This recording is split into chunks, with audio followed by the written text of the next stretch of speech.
Hello everyone. In today's video, we are going to discuss about specification of tokens. So to specify the tokens, we are going to use regular expressions. So first of all, we need to know what are tokens and from where these tokens are generated.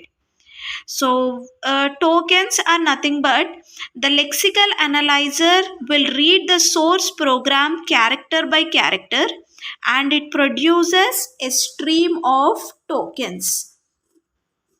So the lexical analyzer will read our source program, each and every character, and it produces a stream of tokens. So that token may be an identifier, variable, constant, keyword, or an operator.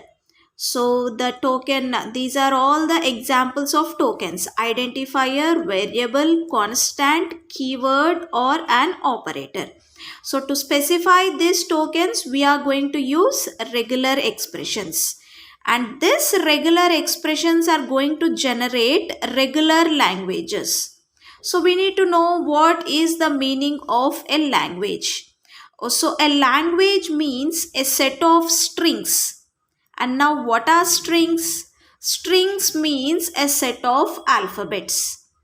So in regular expressions, we have alphabets, strings, languages, operations on language, regular expression, and regular definition.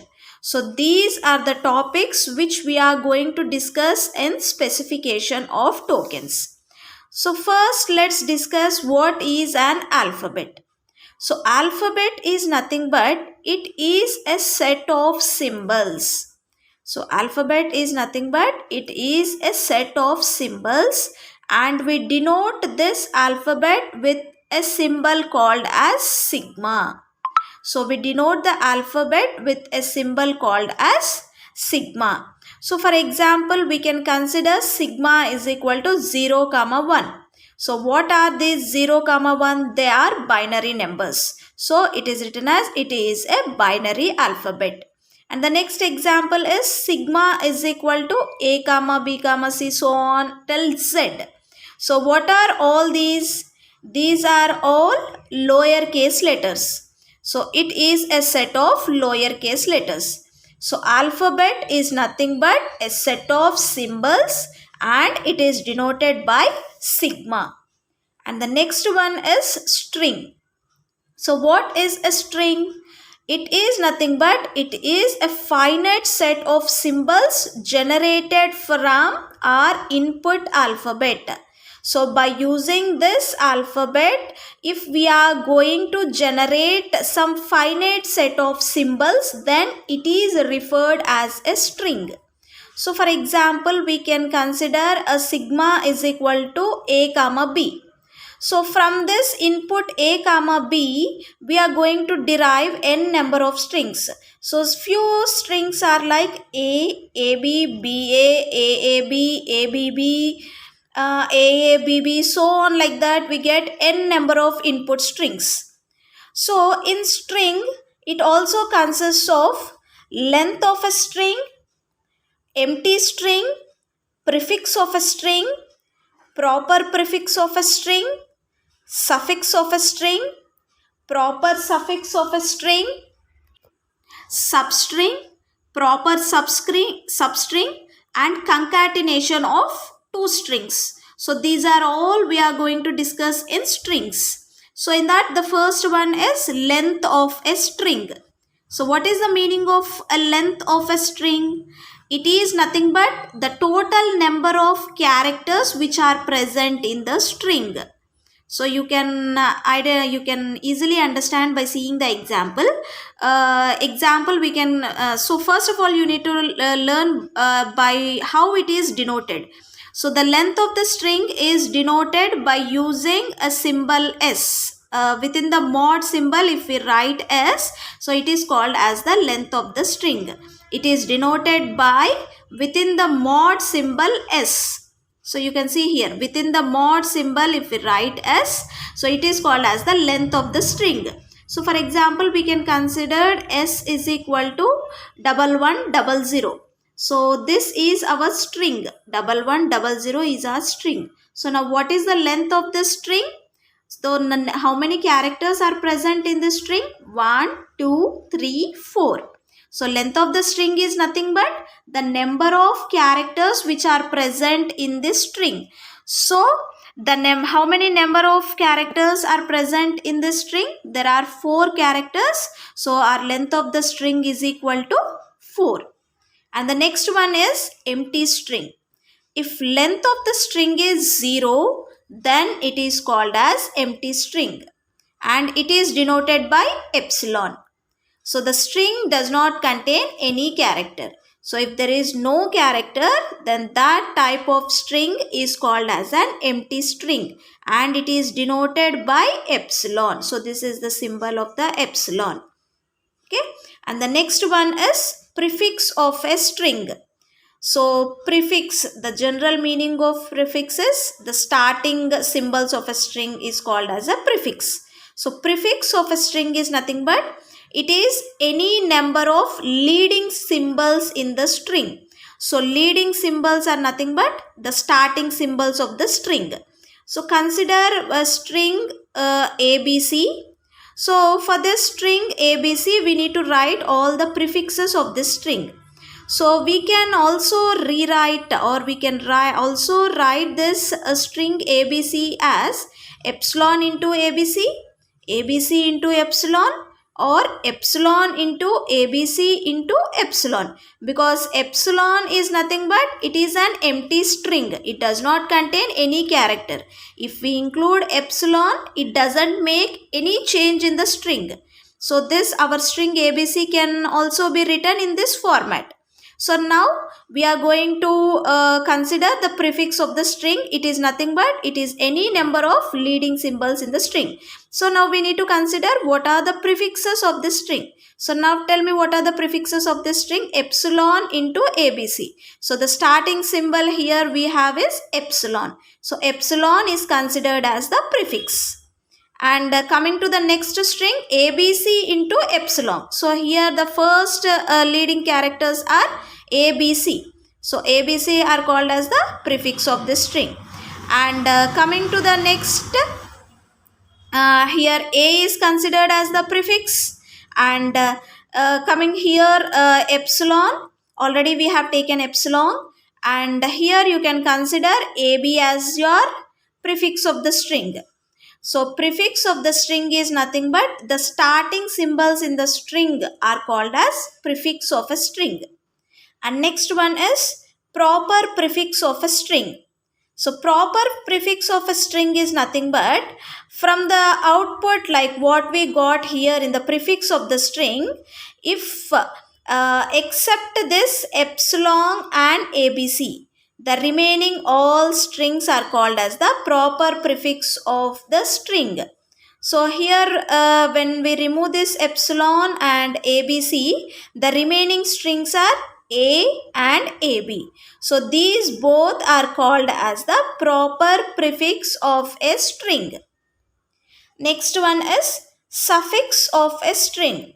So suffix of a string is nothing but it is any number of trailing symbols in the string. So the meaning of trailing is nothing but the last symbols in the string. So consider a string ABC.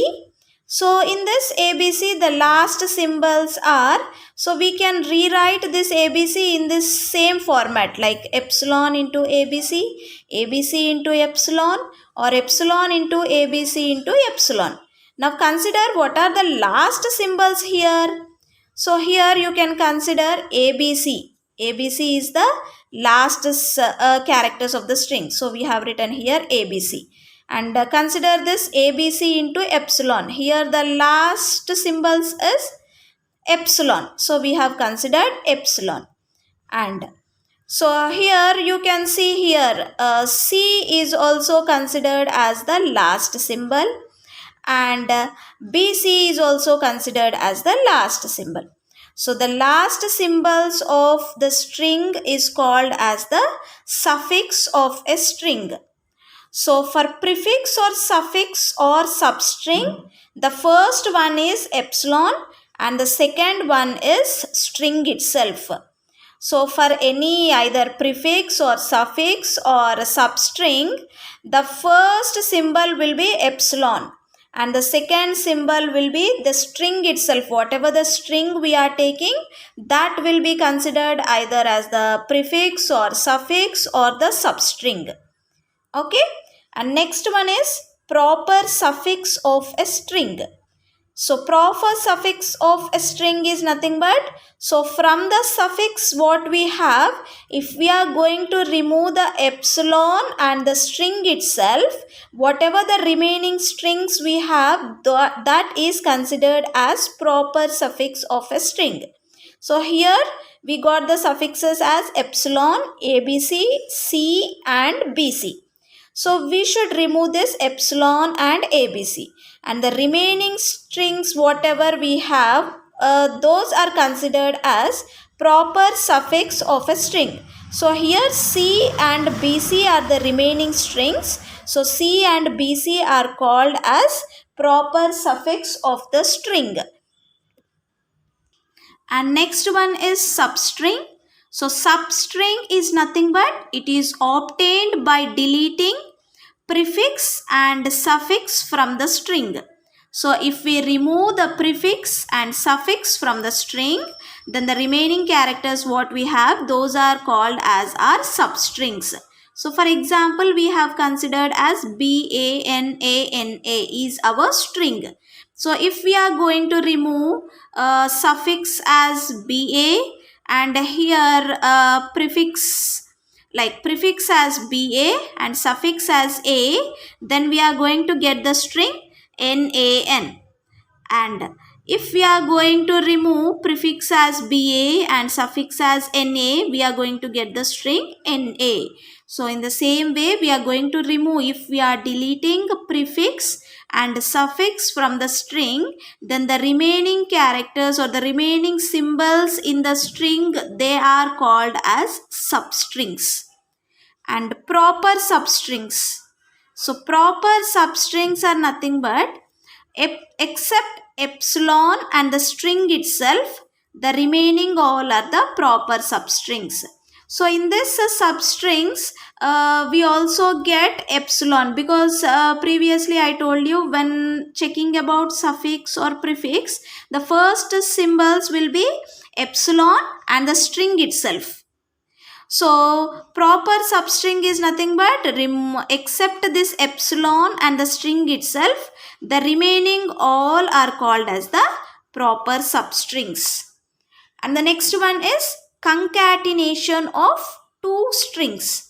So the meaning of concatenation is nothing but combining two strings. So consider two strings X and Y. Then concatenation of two strings X and Y is denoted by X into Y or XY. So now let's take an example. X is equal to ABC, Y is equal to DE. So now when we concatenate or when we combine these two strings X and Y, so then what we are going to get? ABC and DE. So ABC, DE. If we are going to do YX, so if we are combining Y into X, then we are going to get DE first because Y is equal to DE. So DE and X is nothing but ABC. So YX is DE ABC. So this is about strings. And the next one is language. So a language is nothing but a set of strings which are generated from the alphabet. So the number of strings which are being generated from the alphabet, it is called as a language. So for example, consider here our alphabet is A, B. So the language which we get from this is A, B or AB or BA or ABB, BAA, so on. We get n number of strings.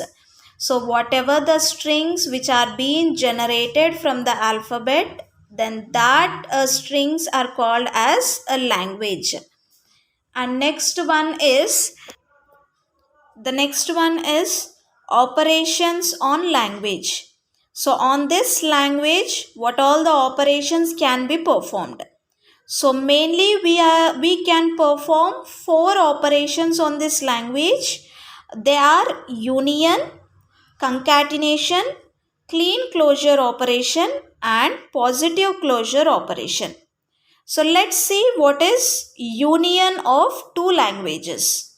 So union of two languages is nothing but combining those two languages, like it is denoted by symbol union. So union of two languages, it is denoted by the symbol U, or a single pipe symbol, or plus. So you can see here, like L union M is equal to S, such that S is in L or S is in M. So here consider now L consists of the strings 0 and 1, and M consists of strings 00 and 11. So now L union M, what we get? 0, 1, 00 and 11. So union of two languages, it is denoted by the symbol U, or single pipe, or plus. And now concatenation of two languages. So concatenation of two languages is nothing but combining those two languages, that is LM. The same example we are taking, LM or L into M. So L into M or LM is equal to xy such that x is in L and y is in M. So what it means? Xy, in that xy, x is in L and y is in M. So like this, the same example, the previous example we are considering, that is L is equal to 0, 1 and M is equal to 0011. Now LM is combining this 0 and this 00. So we get 000.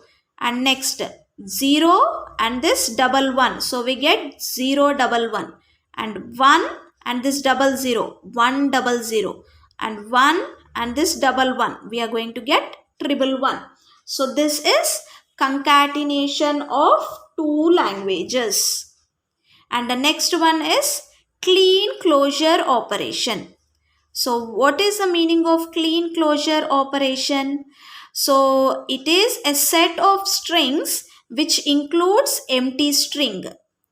So it is nothing but a set of strings which includes empty string. It is denoted by star.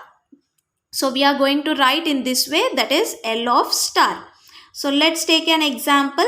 L star is equal to union I is equal to 0 to infinity and L power I. Okay, so now let's substitute here. I is equal to 0, no? So let's substitute here. So what it becomes? So L power, let's start substituting from 0, L power I. So L power 0 is L power 0 union, and next substitute 1, L power 1 union, and next substitute 2, L power 2. So like that, so on till infinity we can substitute there.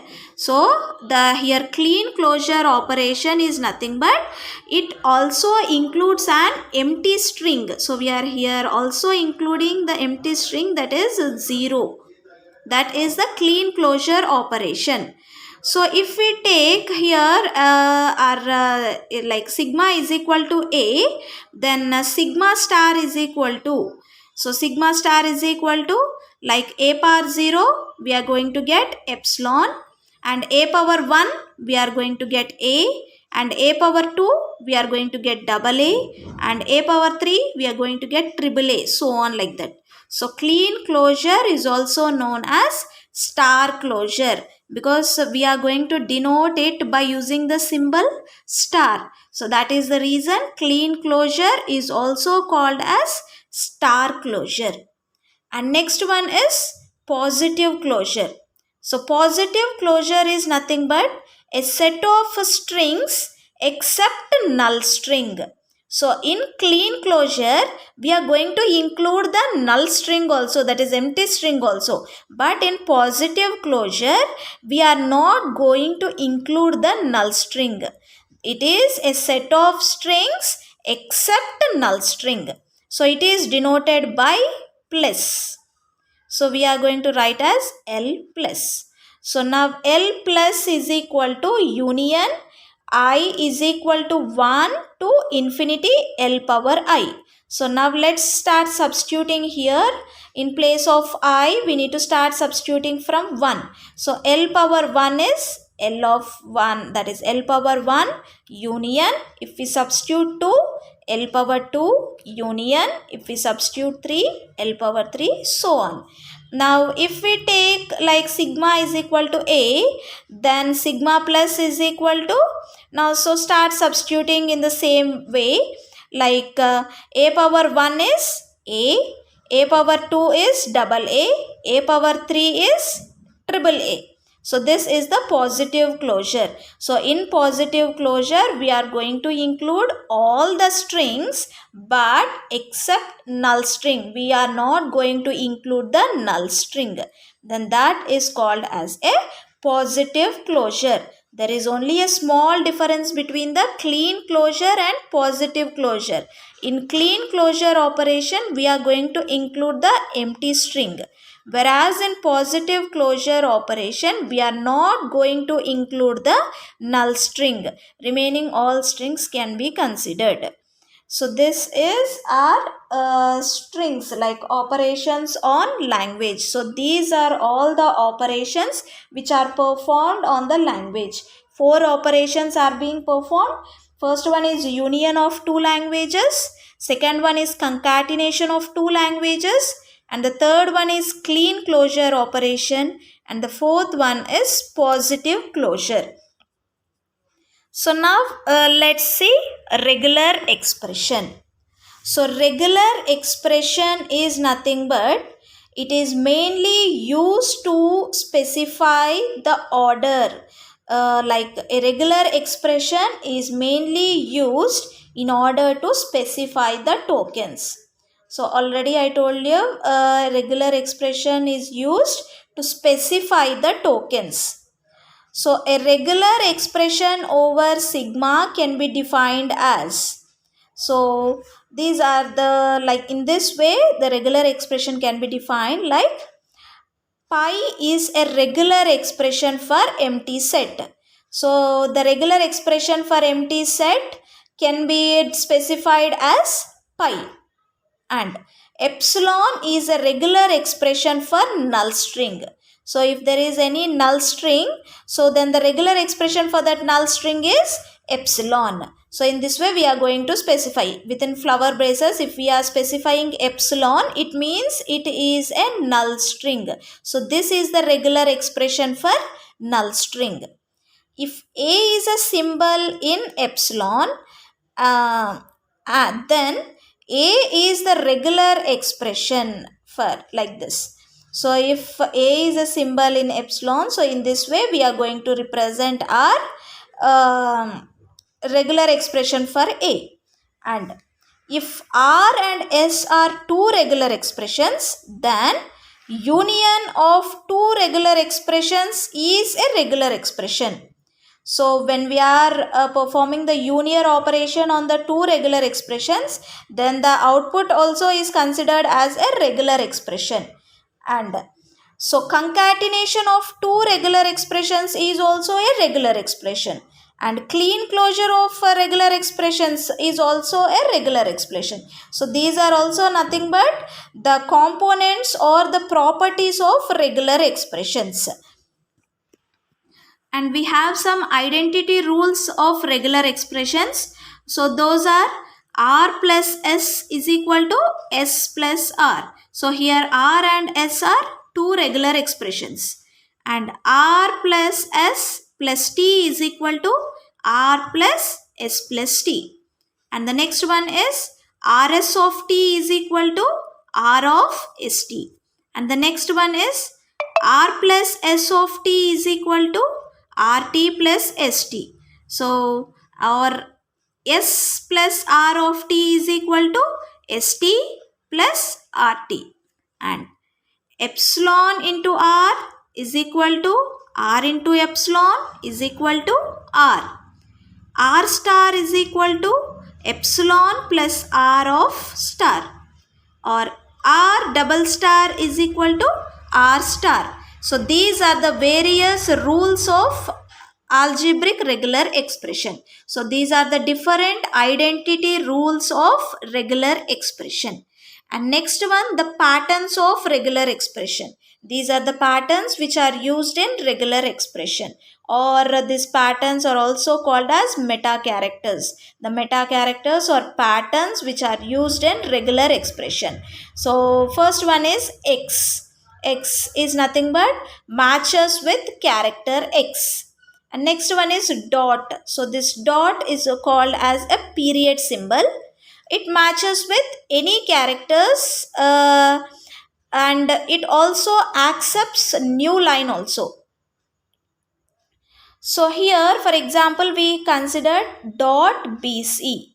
So in this, the possible strings are ABC, and it should not match with slash, lowercase, uppercase, a symbol or a tab space can be used in the place of dot.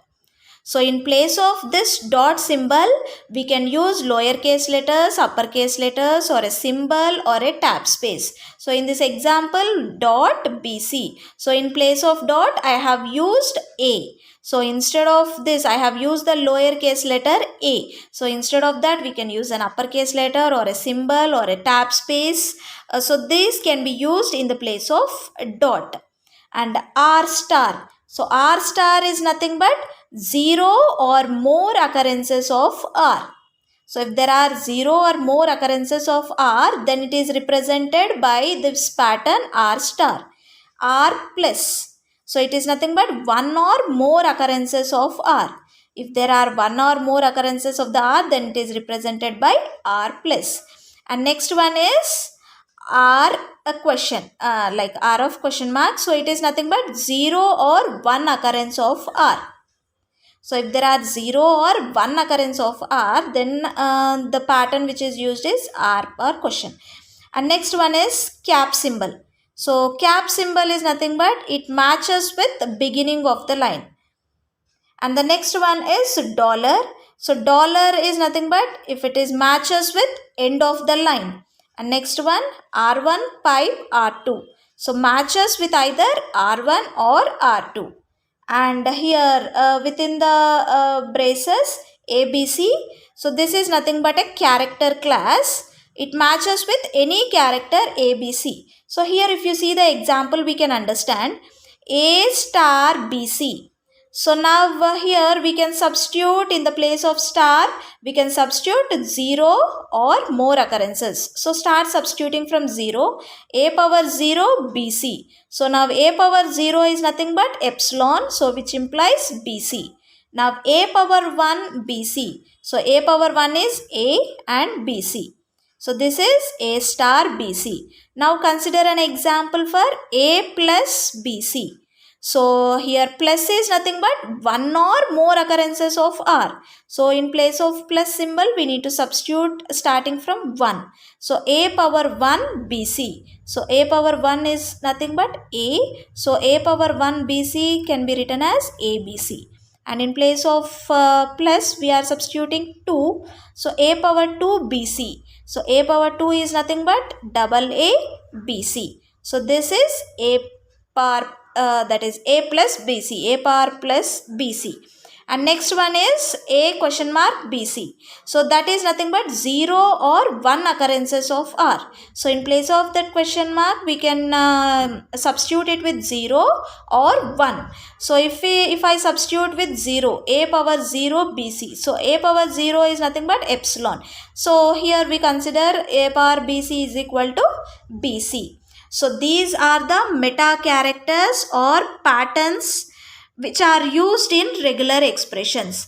X, period symbol, R power star, R power plus, R power question, R like a cap symbol, dollar, R1, pipe, R2 and ABC. So these are the meta characters or patterns of regular expression.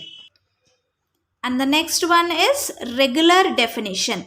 So regular definition is nothing but it is the name which is given to your regular expression. So in regular definition, it contains a set of production rules. So regular definition contains a set of production rules. So how the production rules will be? So production rules are going to be in this format. D1 produces R1, D2 produces R2, D3 produces R3, or we can read this as D1 implies R1, D2 implies R2, or D3 implies R3, so on like this. So here the D1, D2, D3 are nothing but these are the symbols which are not the part of an alphabet. So D1, D2, D3 are nothing but these are the symbols which are not the part of the alphabet. That is, we should not take alphabets here. So here R1, R2, R3, these are nothing but the regular expression.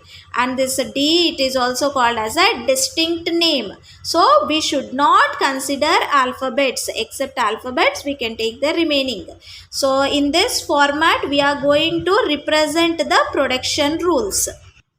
So here we can see the regular definition, like we know that identifier starts with a letter followed by any number of letters or digits. So the regular expression for identifier is letter followed by any number of letters or digits. Here star is indicating that any number of letters or digits. So this is the regular expression for our identifier. So in C language, identifier starts with either letter or underscore followed by any number of letters or digits. But here we are taking Pascal. So in Pascal language, identifier does not contain any underscore symbol. Identifier starts with a letter followed by any number of letters or digits. Clear? In C language, identifier starts with either a letter or with underscore followed by any number of letters or digits. But here we are considering the Pascal. In Pascal language, an identifier starts with a letter followed by any number of letters or digits. So consider an example for a regular expression for an identifier. We can consider letters like uppercase letters or lowercase letters, and digits like 0 to 9.